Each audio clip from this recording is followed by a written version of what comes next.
자, 오늘 말씀 보겠습니다. 오늘은 요한복음 21장 20절에서 22절 말씀입니다. 신약성경 178페이지 있습니다. 요한복음 21장 20절에서 22절 말씀. 저희 한 목소리로 함께 읽도록 하겠습니다. 시작. 베드로가 돌아다 보니 예수께서 사랑하시던 제자가 따라오고 있었다. 이 제자는 마지막 만찬 때에 예수의 가슴에 기대어서 주님을 넘겨줄 자가 누구입니까? 하고 물었던 사람이다. 베드로가 이 제자를 보고서 예수께 물었다. 주님, 이 사람은 어떻게 되겠습니까? 예수께서 말씀하셨다. 내가 올 때까지 그가 살아있기를 내가 바란다고 한들 그것이 너와 무슨 상관이 있느냐? 너는 나를 따라라. 아멘. 여러분, 토끼와 거북이라는 그 동화 아시죠?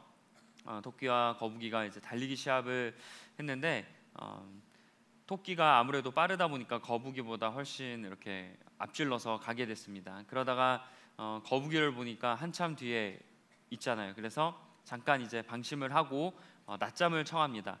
하지만 거북이는 느리게 계속 꾸준하게 가죠. 자기의 페이스대로 느리지만 꾸준히 가다가 결국에는 승리하게 되었습니다. 나중에 낮잠을 자던 토끼가 뒤늦게 따라잡으려고 해도 이미 격차는 너무나 벌어져 있어서 결국엔 토끼가 따라잡지 못했다라는 이야기로 이렇게 마무리가 됩니다. 여러분, 근데 이 토끼와 거북이의 경주에서 토끼가 지게 된 결정적인 원인이 무엇이라고 생각하세요? 저는 이 토끼와 거북이 이야기를 보면서 토끼가 결정적으로 패배하게 된 원인은 거북이, 그러니까 상대방을 의식했기 때문이라 생각합니다. 사실 토끼가 거북이를 의식하지 않고 처음에 자기 갔던 페이스대로 쭉 갔으면 쉽게 그 승리를 거뒀겠죠. 하지만 어느 순간 이제 거북이를 바라보다가 자기보다 훨씬 뒤쳐져 있는 것을 보고 안심한 나머지 거북이를 의식한 그 상태가 결국에는 본인의 그런 시합에 임하는 마음과 그리고 대충하고 이렇게 하게 된 결과로 나타났고, 하지만 거북이는 상대방인 토끼를 의식하지 않았습니다. 느리지만 토끼가 먼저 자기보다 훨씬 앞서서 뛰어가고 있었지만 다급해하거나 게임을 포기하지 않아요. 먼저 그런 차이가 났으면 아마 거북이였다면 포기했을 수도 있겠지만 절대로 포기하지 않습니다. 그리고 쭉 계속해서 느리지만 걸어가다가 토끼가 낮잠을 자고 있는 것도 알게 돼요. 근데 이 거북이는 자기도 쉬고 싶었을 겁니다. 이게 느리게 걷지만 힘들잖아요. 몇 배로 더 힘들었을 텐데 이 거북이는 토끼가 쉬는 거 보면서 나도 잠깐만 쉬어야 되지, 이렇게 하면서 토끼를 의식하지 않고 본인이 가야 될 그 목표점, 결승점을 하면서 끝까지 갔기 때문에 아마 토끼와 거북이의 게임에 대한 차이가 나타났다라고 볼 수 있습니다. 우리는 생각해보니까 토끼처럼 삶과 신앙에서 내 페이스, 내 길, 내 계획대로 가기보다는 다른 사람을 의식할 때가 많이 있습니다. 주변을 의식하기도 하고 또 여러 가지 나와 이런 세상의 것들을 비교하다 보면서 그때 이제 좀 내 페이스가 말리기 시작하고 때로는 여러 가지 감정을 느끼게 되죠. 이게 인생에 있어서뿐만 아니라 신앙에 있어서도 마찬가지예요. 오늘 본문에 나오는 베드로, 이 베드로도 본인의 신앙만 생각하지 않고 의식하고 비교하는 오늘 일이 생기는데, 그게 바로 오늘 본문에 있는 이런 사건의 내용입니다. 자, 그때 예수님께서 이 비교하는 베드로를 향해 어떤 한 가지 중요한 진리를 말씀하세요. 그래서 오늘 이 시간 그 중요한 진리가 무엇이고 또 이 진리가 내 삶에는 어떻게 적용될 수 있을지 한번 함께 나누는 시간을 갖도록 하겠습니다. 베드로는 예수님을 부인했습니다. 그리고 예수님이 결국 십자가에 달려 돌아가셨죠. 예수님이 다시 부활하셔서 베드로를 찾아가세요. 그리고 베드로에게 내 양을 먹이고 치라라는 아주 중요한 사명을 주신 건 우리가 다 알고 있습니다. 근데 이 말씀 뒤에 한 가지 또 에피소드가 짧지만 나타나요. 근데 우리가 그 에피소드는 무엇인지 몰라요. 보통 이제 요한복음 21장의 마무리는 예수님께서 베드로에게 사명을 주시고 회복시켰다라고까지만 알고 있지만 사실 그 뒤에 또 베드로와 관련된 한 가지 에피소드가 있거든요. 그 에피소드가 바로 오늘 본문의 내용인데, 자, 베드로는 예수님께 그런 사명을 들었어요. 십자가의 그런 사건, 그리고 그 전에 부인했던 사건, 이런 사건이 쭉쭉 진행하면서 베드로가 부족했던 모습들이 보였잖아요. 예수님께서 그걸 용서해 주셨습니다. 그리고 사명을 주셨고, 근데 이 사명을 받았던 베드로가 이제는 조금 성숙한 모습을 보여줄 법하고 또 그렇게 사명을 받고 이제 베드로가 바로 곧장 그 사명대로 잘 살았을 것 같다라고 생각하지만 다시 한 번 더 베드로의 연약한 모습을 보여주는 게 바로 오늘 본문이에요. 주님은 베드로에게 사명을 말씀하신 다음에 바로 이어서 하셨던 말씀이 뭐냐면 베드로가 어떠한 죽음을 맞이할지에 대해서 말씀합니다. 그러니까 베드로가 순교한다는 거예요. 그 순교하는 내용을 보니까 사람들이 베드로의 팔을 벌리고 묶을 것이다 라고 주님이 말씀합니다. 그러니까 순교를 당하는데 그 순교 당하는 모습을 주님이 아주 구체적으로 말씀하세요. 자, 손발을 벌리고 묶임을 당한다. 여러분 어디서 좀 본 장면 같지 않으세요? 이 장면이 예수님께서 십자가에 달려 돌아가시는 장면과 똑같습니다. 그러니까 예수님께서는 내가 십자가에 달려 죽은 것처럼 너도 내 양을 먹이고 치는 사명을 감당하다가 나처럼 죽게 된다라고 말씀하신 거예요. 자, 성경에는 실제로 베드로가 어떻게 죽었는지 자세하게 나오진 않지만 초대교회 전승, 그러니까 초대교회에 있었던 그런 기록에 의하면 베드로가 그 로마의 네로 황제 때 그 불질렀던 유명한 네로 황제 있죠. 그때 실제로 베드로가 십자가에 매달려서 죽었다라고 기록합니다. 그러니까 예수님께서 베드로에게 말씀하신 그대로, 예언하신 그대로 베드로는 십자가에서 죽음을 맞이했어요. 자, 근데 저는 이 말씀을 쭉 보면서 한번 좀 베드로 입장에서 생각을 좀 해봤습니다. 베드로가 처음에 자기 죄를 부인했던 그 연약함을 용서받고 그리고 사명을 받은 것까지는 좋았을 거예요. 근데 여기서 예수님이 끝나셨으면 너무나 행복하고 이제 막 뿌듯한 데서 끝날 텐데 예수님이 이어서 너가 죽게 될 거야 하고 이야기하시거든요. 그때는 분명히 사명에 대해서 들었을 때까지만 해도 마음이 좋았을 텐데 죽음에 대해서 이야기 들었을 때는 베드로는 하늘이 무너지는 느낌이었을 겁니다. 만약에 그러니까 우리가 한번 생각해봐요. 우리가 베드로예요. 하나님이 우리에게 막 사명과 좋은 비전을 막 얘기해 주셨고, 너 뭐 양을 먹이고 치고 놀라운 일을 내가 했던 일을 감당해 될 거야라고 말씀하신 이후에 근데 너 죽게 된다. 이렇게 죽게 된다라고 말씀하시면 여러분 기분이 좋겠습니까? 물론 내가 다시 똑같이 예전처럼 예수님을 부인한다는 그런 건 아니니까 다행이라고 여기긴 했겠죠. 그러나 내가 죽게 된다는 그 죽음을 듣는 그 삶이란 과연 이게 베드로 입장에서는 행복하기만 했을까라는 의문이 들면서 베드로에게 여러 생각이 들었겠다라는 그런 추측이 돼요. 아니나 다를까 베드로가 이 성경을 보니까 예수님이 이제 너가 이렇게 죽을 거야 라고 말한 다음에 성경을 보니까 베드로가 예수님께 질문을 합니다. 예수님께서 가장 사랑하시는 제자라고 나오는 그 사람에 대해서 물어요. 근데 여기서 예수께서 사랑하시던 제자는 사도 요한이라고 보시면 됩니다. 요한복음 나오는 그 사도 세례 요한 말고 제자들 중에 요한, 이 사도 요한이라고 보시면 되는데 이 사도 요한이 어떻게 되는지를 물어요. 근데 예수님께서 그 질문을 받고 대답을 하시는데 좀 약간 차갑게 대답하십니다. 자, 베드로가 요한에 대해서 주님께 물었던 거는 이런 의미가 있죠. 나는 순교당하는데 그러면 이제 그 이후에 사역을 하는 이 사도 요한은 어떻게 되냐, 나처럼 순교를 당하냐 아니면 어떻게 되는지 궁금했던 거예요. 근데 그 질문에 대해서 예수님이 되게 차갑게 말씀하시는데 뭐라고 하냐면 내가 재림할 때까지, 그러니까 지금 아직 승천하시기 전이고 이제 이후에 재림하시잖아요. 근데 내가 재림할 때까지 사도 요한이 죽든지 또는 살아있든지 그거는 너와 관련 없는 일이다. 너와 상관없는 일이니까 너 알 바 아니라는 거예요. 그러면서 주님이 뭐라고 말씀하시냐면 너는 내가 너에게 준 그 사명, 양을 먹이고 치는 그 사명에만 집중하라라고 말씀하셨습니다.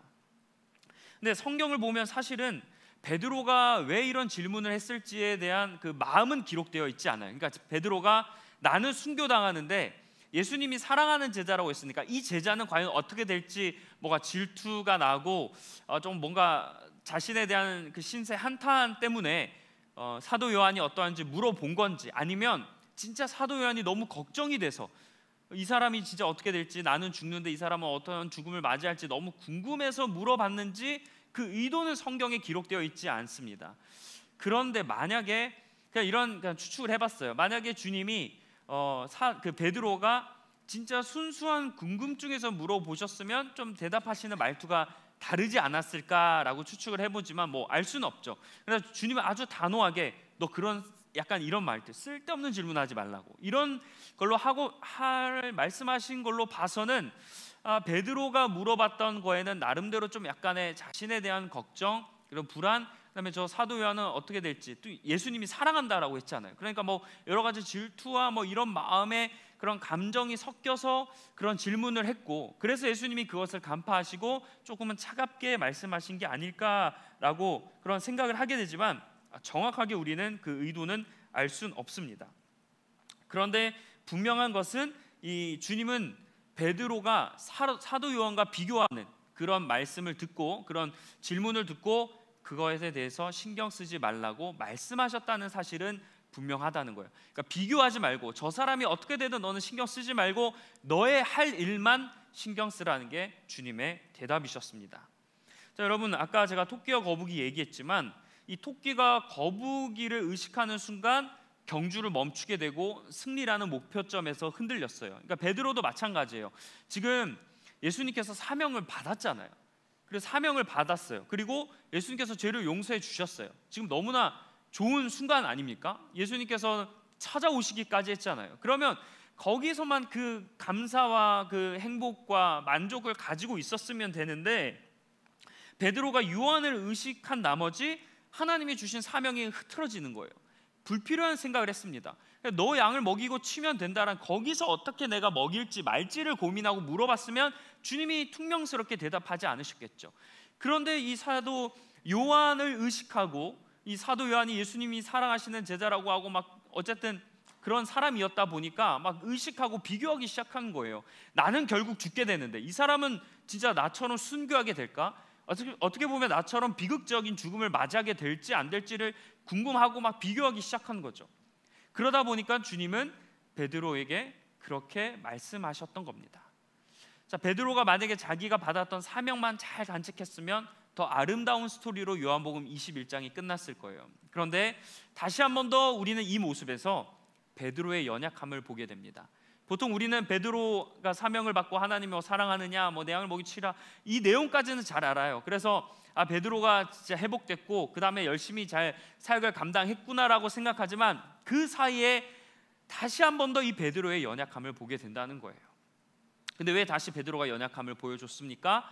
그가 비교하는 순간에 본인의 연약함을 드러냈다는 거예요. 여러분, 우리도 좀 주님을 바라봐야 되고 믿음으로 살아가야 된다는 거 알아요. 그래서 예수님께 뭐 이것저것 사명도 받고 비전도 받고 본인의 그것을 찾아가는 삶을 살고 있을 겁니다. 그런데 때로는 우리가 그 비전과 사명만 집중하도록 모든 상황이 허락되는 건 아니잖아요. 내가 분명히 비전을 받았지만 내 일상, 뭐 내가 관계 맺는 사람들이 내 비전을 이루는 데 있어서 도움이 안 될 때가 있어요. 내가 분명한 사명인 것 같고 분명한 하나님의 응답인 것 같은데 내가 일상으로 돌아갈 때는 전혀 그것을 뒷받침해주는 상황이 아니라는 겁니다. 방해하는 것도 있고, 나를 힘들게 하는 것도 있고, 끌어내리게 하는 것도 있고, 막 나를 혼란스럽게 해요. 왜 그럴까요? 내가 받은 사명이 있지만 주변을 의식하고 막 비교하기 시작하기 때문입니다. 근데 우리가 생각할 때는 하나님이 나에게 이런 일을 주셨으면 모든 것을 다 깔끔하게 그 일을 위해서 탄탄대로를 만들어 주셔야 그게 하나님의 비전이라고 생각하잖아요. 근데 그게 아니라는 거예요. 베드로도 하나님의 사명을 감당한다는 이야기를 들었지만 그 죽음이 본인이 생각했을 때 인간적으로는 영광스러운 죽음이 아니었습니다. 십자가는 그게 주님이 죽어서 우리가 십자가의 죽음을 지금 아름답고 영광스럽게 생각하지, 당시 로마의 관점에서 보면 십자가의 죽음은 아주 큰 범죄자에게 해당되는 형벌이었어요. 그러니까 사명을 감당한 내가 죽게 되는 모습이 죄인과 같은 모습으로 죽게 된다는 거예요. 이건 완전 괴리감이 드는 그런 자기의 인생이잖아요. 그러니까 이런 것처럼 우리가 살아가면서 하나님의 일을 감당하지만 되게 괴리감을 느끼는 이런 순간들이 우리에게 찾아온다는 겁니다. 자꾸 내 옆에서 신경 쓰이게 하는 것들이 있고 방해하는 요소들이 많을 거예요. 그게 사람일 수도 있고, 어떤 여러분 안에 있는 연약함일 수도 있고, 또 세상을 사랑하는 마음, 뭐 욕심, 이런 것들일 수 있다는 거예요. 여러분의 또 처한 상황과 여건이 여러분을 자꾸 비교하게 만들고 의식하게 만들게 됩니다. 그런데 여러분, 이것에 한두 개 빠지기 시작하면 상대적인 박탈감을 느끼고 아쉬움과 후회도 들죠. 그리고 가장 이해가 안 되는 순간이 베드로처럼 마찬가지예요. 내가 믿음대로 살아가고 있는데 내 삶이 뭐가 좀 잘 안 풀리는 것 같은데 믿지 않는 사람들, 막 하나님을 모르는 사람들, 뭐 교회를 다니고 예배를 해도 막 거룩하게 살지 않는 사람들이 더 잘 사는 것 같고, 더 행복하게 사는 것 같고, 더 형통하게 살아가는 것 같은 걸, 그 모습을 보면 어때요? 막 마음이 불안해지기 시작하고, 아 진짜 믿음이 답인가? 내가 하나님을 이렇게 믿는 게 맞을까라는 그런 혼란스러운 그런 순간이 우리에게 찾아오잖아요. 베드로와 같이 비교하다 보면 우리에게 혼란스러운 그런 부분들이 찾아온다는 겁니다. 그래서 오늘 이 주신 말씀, 하나님이 이런 베드로에게 하셨던 말씀을 기억해야 돼요. 너와 상관없다, 너는 너의 사명만을 기억하라라는 말을 우리가 기억해야 됩니다. 왜냐하면 우리가 계속 주님을 바라본다고 하지만 잠깐 시선을 뺏겨서 비교하는 순간 우리가 주님을 향한 시선이 흐트러지게 되고, 계속 우리 마음에 있는 불안과 불만과 걱정과 근심들, 그리고 불투명한 그런 모습들이 계속 떠오르기 때문에 주님은 그런 요소들에 대해서 우리가 마음을 뺏기지 말라는 거예요. 그래서 주님은 베드로에게 나를 따르라 라고 말씀하셨습니다. 나를 따르라는 말씀이 무엇일까요? 넌 다른 거 신경 쓰지 말고 내가 이끄는 대로만 살아오라는 거예요. 주님이 보여주시지 않은 거면 보지 말라는 겁니다. 주님이 여기가 아니라면 가지 말라는 거예요. 나만 따르라는 거예요. 근데 우리가 주님을 바라보고 하지만 주님이 보지 말라고 하시는 걸 우리가 보고 싶기도 하고, 또 주님이 원하시는 아닌 것도 우리가 하고 싶어 하잖아요. 그게 호기심이다, 경험이다. 한번 갓길로 이렇게 가봐야 그 다음에 뭐가 더 잘 이렇게 알 수 있다라고 하는 그런 어떤 마음들에 대한 것들, 비교나 그런 것에 오는 그런 욕심들 때문에 우리가 혼란스러울 때가 있다는 겁니다. 그러나 주님은 분명히 말씀하세요. 다른 것에 시선을 두거나 신경을 쓰는 일을 멈추라고 말씀하십니다. 왜냐하면 이런 것들은 우리의 정체성을 혼란스럽게 하는 영적인 장애물들이기 때문이에요. 그게 그냥 되게 달콤한 것 같고 보기 좋은 것 같고 당연한 것 같지만 사실은 선악과 그 선악을 알게 하는 나무처럼 되게 하나님을 의심하게 만들고 믿지 못하게 하는 우리의 그런 방해물이라는 겁니다. 주님은 우리에게도 똑같이 말씀하실 거예요. 다른 사람이나 세상의 어떤 것들과 비교하지 말라고, 의식하지 말라고, 그리고 주님이 여러분에게 주신 그 비전만을 보고 따라가라고 주님을 말씀하고 계십니다. 왜냐하면 그래야 우리가 끝까지 이 신앙의 여정을 걸어갈 수 있기 때문이에요. 자, 그런데 이 과정에서 필요한 게 있습니다. 자, 히브리서 12장 1절에서 2절 말씀인데요, 아마 잘 아시는 말씀일 텐데 우리가 함께 한 목소리로 한번 읽어보도록 하겠습니다. 시작.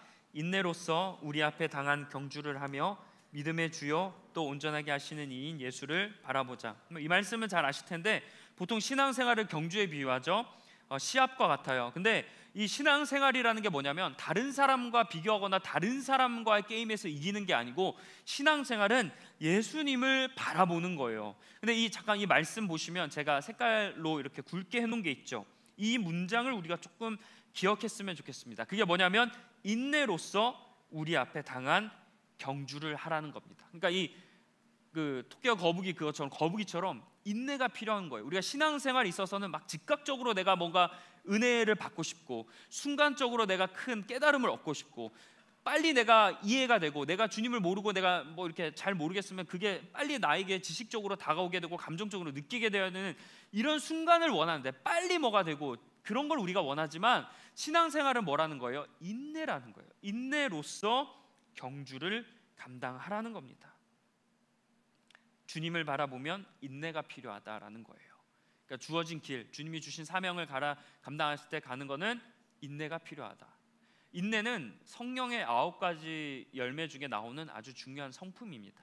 그리스도인들이라면 인내를 가져야 된다는 거예요. 그러면 왜 신앙생활에서 인내가 필요하다고 했을까? 오늘 말씀을 보면 인내가 너무나 필요하죠. 왜냐하면 인내하지 않고 내가 비교하고 이런 것에 빠지는 순간 쉽게 모든 것들을 멈추게 되기 때문입니다. 부정적인 생각도 들고 믿음에 대해서 그리고 불확실성에 대해서 내가 견디질 못해요. 그걸 인내하고 좀 기다리고 잘 다스리고 또 용납하고 받아들여야 되는데, 이게 인내하지 못하고 초조하고 불안하니까 막 즉각적으로 반응을 얻고 싶은 거예요. 그러다 보니 내가 그 순간 많이 실수하게 되고 놓치게 되는 것들이 있기 때문입니다. 그래서 주님은 인내하라고, 참으라고 말씀하시는 겁니다. 예수님께서도 인내하면서 사역을 감당하셨잖아요. 예수님이 인내하지 않으셨으면 얼마나 그 성경 속에 다른 이야기들이 많이 있었을까요? 그러니까 주님이 인내하라고 말씀하시는 겁니다. 인내는 이런 유혹을 이기게 하기 때문이에요. 비교하고 싶은 마음, 포기하고 싶은 마음, 부정적으로 이렇게 생각하는 것들을 다 이기게 할 수 있기 때문에 인내를 소유하라고 말씀합니다. 여러분, 사명은 한순간의 결단과 행동으로 이루어지지 않아요. 예수님께서도 인간을 구원하시기 위해 이렇게 태어나신 30년의 시간이 있으셨지만 공생의 3년이라는 시간도 있으셨어요. 그 시간을 주님은 철저히 인내하면서 사명을 감당해 가셨습니다.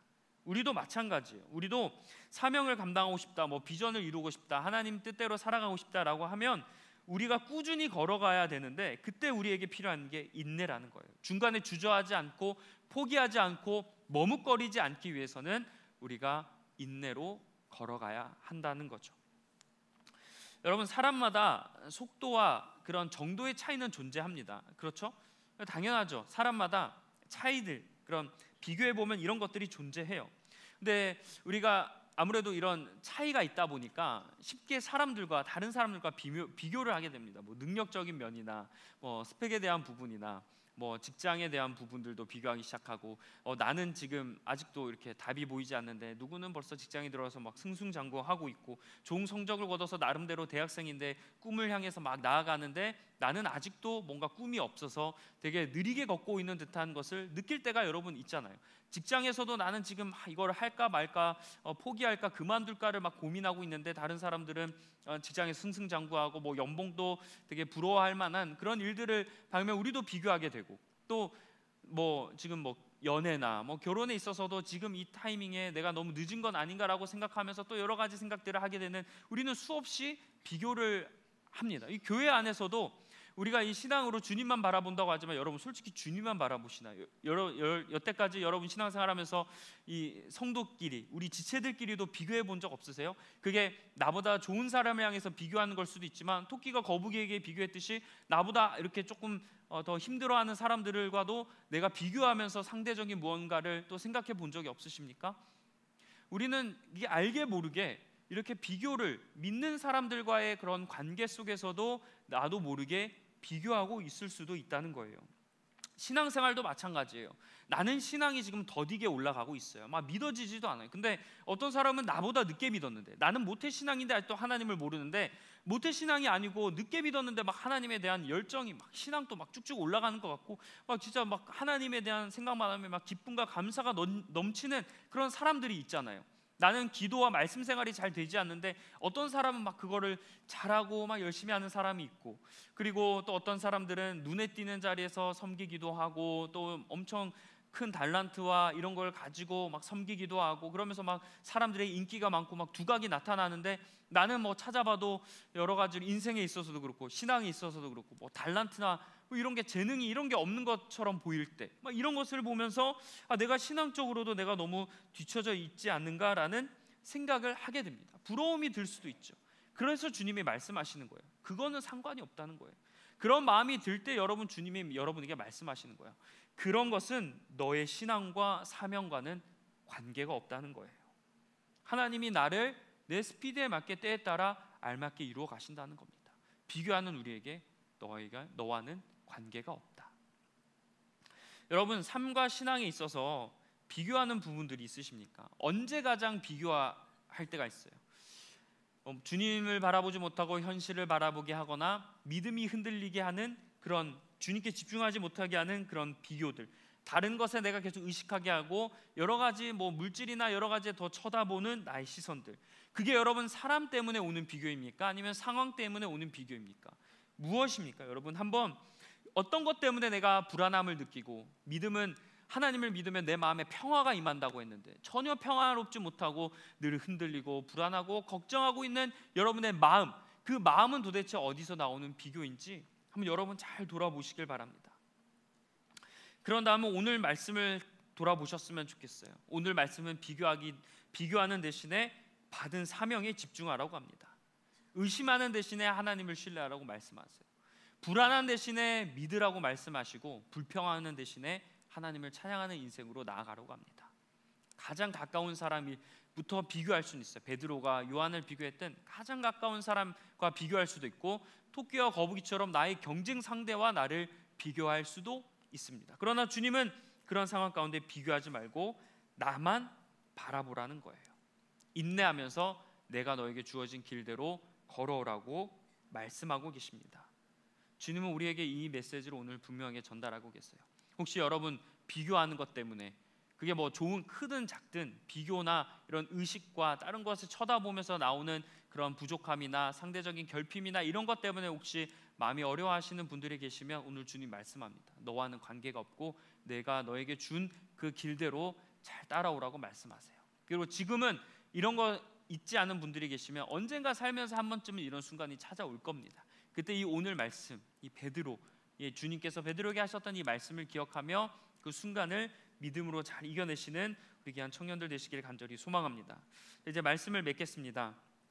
토끼와 거북이 시합은요, 어떻게 보면 처음부터 잘못된 시합인 것 같아요. 왜냐하면 사실 땅에서 시합을 하면 거북이에게 유리합니까? 토끼에게 유리합니까? 그러니까 처음부터 이거는 토끼에게 유리한 시합이었어요. 만약에 여러분 토끼와 거북이 경주를 물속에서, 바닷속에서 했다고 해봐요. 그럼 누가 이겼을까요? 거북이가 이겼겠죠. 이 시합은 이 거북이 입장에서는 그냥 말도 안 되는 시합을 지금 토끼와 한 겁니다. 핸디캡을 본인이 알고 있었겠죠. 나는 바다에서 빠른 동물인데 땅에서 걷자고? 그 핸디캡을 안고 거북이가 시작한 거예요. 상황부터 불리한 상황이었습니다. 근데 저는 더 놀라운 게 여러분 토끼와 거북이 경주에서 누가 먼저 경주 시합을 제안한지 아세요? 토끼인 것 같죠? 근데 저 찾아보니까 거북이더라고요. 거북이가 시합 제안을 했어요. 말도 안 되잖아요. 어떻게 땅에서 싸우는데 거북이가 토끼에게 제안을 했을까요? 불리한 상황인 거 알고, 어떻게 보면 내 주종목이 아니고 나에게 모든 게 낯선데 어떻게 먼저 그 시합을 제안할 수 있었을까요? 거북이는 자신이 있었던 거예요. 자신감이 있었어요. 뭐 믿는 구석이 있었겠죠. 그리고 거북이가 결국에는 자기에게 불리했지만 인내했잖아요. 비교하지 않았어요. 목표만 바라보고 나갔습니다. 흔히 그리스도인들은 바울의 고백처럼 저 표대를 향하여 인내하며 달려가는 사람들이잖아요. 근데 우리도 다들 토끼만 되려고 하는 것 같아요. 토끼가 되면 유리하니까, 토끼가 되면 내가 조금 빠르게 가는 것 같으니까, 이 거북이가 이길 수 있는 경주인데도 불구하고 계속 토끼가 되길 원해요. 하나님 좀 저 빨리 좀 이렇게 하게 해주세요. 좀 빨리 이루어지게 해주세요. 제 기도 제목 하나님 좀 빨리 이루어지게 해주세요. 제 일상에서 어려운 분들 빨리 해결해 주세요. 빨리빨리를 요구한다고요. 토끼가 되길 원해요. 그러나 경주는 거북이가 이겼습니다. 여러분 상황 가운데서도 불리한 상황, 여러 가지 어려운 상황들 있을 수 있어요. 그러나 그게 여러분이 하나님의 사명을 감당하는 데 있어서 절대로 방해물은 되지 않습니다. 여러분이 사명을 감당하는 데 있어서 여러분을 방해하는 게 있다면 여러분이 하나님을 믿지 못하게 하는 믿음이에요. 하나님을 믿지 않는 그 마음 때문에 경주를 방해하는 겁니다. 환경과 여건보다 더 중요한 건 하나님을 신뢰하는 마음인 줄 믿습니다. 여러분 믿으시지 않습니까? 상황과 여건과 모든 것을 뛰어넘어서 역사하시는 분은 하나님이신 줄 믿습니다. 하나님을 바라보셔야 돼요. 근데 그 하나님을 바라보실 때 인내가 필요하다는 겁니다. 특히 우리 같은 세대들은 뭔가 빠르고 이런 즉각적이고 이런 걸 원하지만 인내가 필요하다는 거예요. 우리 세대에 있어서 어떻게 보면 영적인 큰 도전은 인내입니다. 인내. 모든 것을 빨리 바꾸길 원하고 마음에 들지 않으면 그냥 포기해버리는 이런 우리 세대 앞에 우리에게 필요한 것은 인내입니다. 여러분 그 인내하며 하나님이 주신 길을 걸어가 보세요. 세상이 정해놓은 길 말고 다른 사람과 비교하지 마시고 속도나 정도나 크기나 뭐 이런 걸 비교하지 마시고 하나님이 여러분에게 주신 그 길, 계획하신 그 길대로 잘 걸어가시길 바랍니다. 그 길을 걸어갈 때 순탄하게 걸어가시는 분들도 계실 거예요. 하지만 순간에 넘어지고 나보다 앞서 건너가는 사람들을 보게 되고 편안하게 가는 사람들을 볼 때마다 여러분 마음이 어려우실 거예요. 그러나 그때 포기하거나 비교하지 마시고 하나님이 나의 길을 예비하시고 결국에는 내 목표, 나에게 승리의 면류관을 주신다는 것을 여러분 믿으시면서 여러분을 위해 지금도 이끌고 계시는 그 하나님을 신뢰하며 여러분의 삶의 자리에서 최선을 다해 노력하시고 최선을 다해 기도하시고 최선을 다해 선택하시고 최선을 다해 살아가시길 바라요. 하나님께도 인정받듯이 여러분 주변 우리 지체들에게도 인정받는 사람 되시고 나아가서 삶의 자리에서도 인정받는 사람들이 되셨으면 좋겠습니다. 그렇게 하나님의 주신 길대로 나아가는 저와 여러분이 되길 주님의 이름으로 간절히 축복합니다. 기도하겠습니다.